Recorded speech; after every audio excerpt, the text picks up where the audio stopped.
This is the Module 2 skills test entitled Seasonal Stars. And a couple things I want you to notice. The first thing you're just going to see is an animated image of the zodiacal constellations. And there's nothing special about these particular stars. They just happen to fall along, these are the stars that happen to fall along this line, kind of comes around here. It's called the ecliptic. Again, the ecliptic is the path that the sun appears to take amongst the background stars during the course of the year. Now, obviously, this is a model here. The stars aren't all grouped together like this. The Earth is not at the center of this whole system, but this is the way things appear from the Earth, is that the sun appears to move amongst these background stars during the course of the year. Now, in the animation, what's happening is you're seeing all this whole wheel seems to be moving in this direction, right? Another way of thinking of that is if you watch, this is the sun right down here. If you watch the sun, it appears to be moving this way amongst these groupings of stars called these zodiacal constellations. And notice that the Earth is not really moving at all.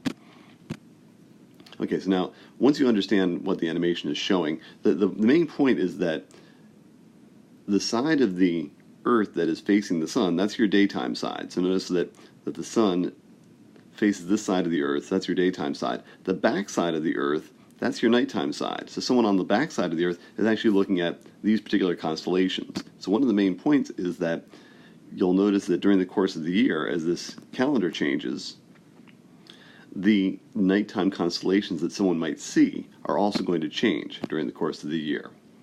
Now, keep in mind also that even though we're not seeing the Earth spin, what we're seeing how the background stars appear to change over the course of several months. But during the course of a single day, think about what's actually happening with the Earth. The Earth is going to be rotating. It's going to be rotating in this direction because it always rotates eastward. So you can see, at least on my little picture, there's Africa, and I can see South America. So think about how the Earth would be rotating eastward to go from daytime to nighttime. And that's going to help guide you in questions like question 1. Think about how think about a person who's on, change the color of my dots here. Think about a person who is on the daytime side of the Earth. This would be like noontime. The sun is high in their sky. Think about them moving, rotating around, and moving over to the nighttime side. And what would be the first constellation they would see rising on their horizon as they move from daytime to nighttime? That's what question 2 is asking.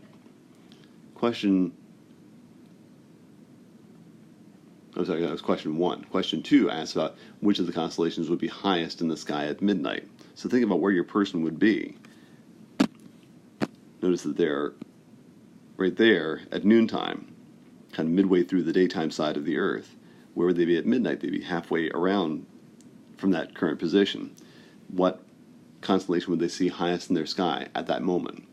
Then notice in question 3, what's happened is we've just moved things. We moved things 1 month later. So we're now in early November. And the same questions are being asked. What constellation is highest in the sky?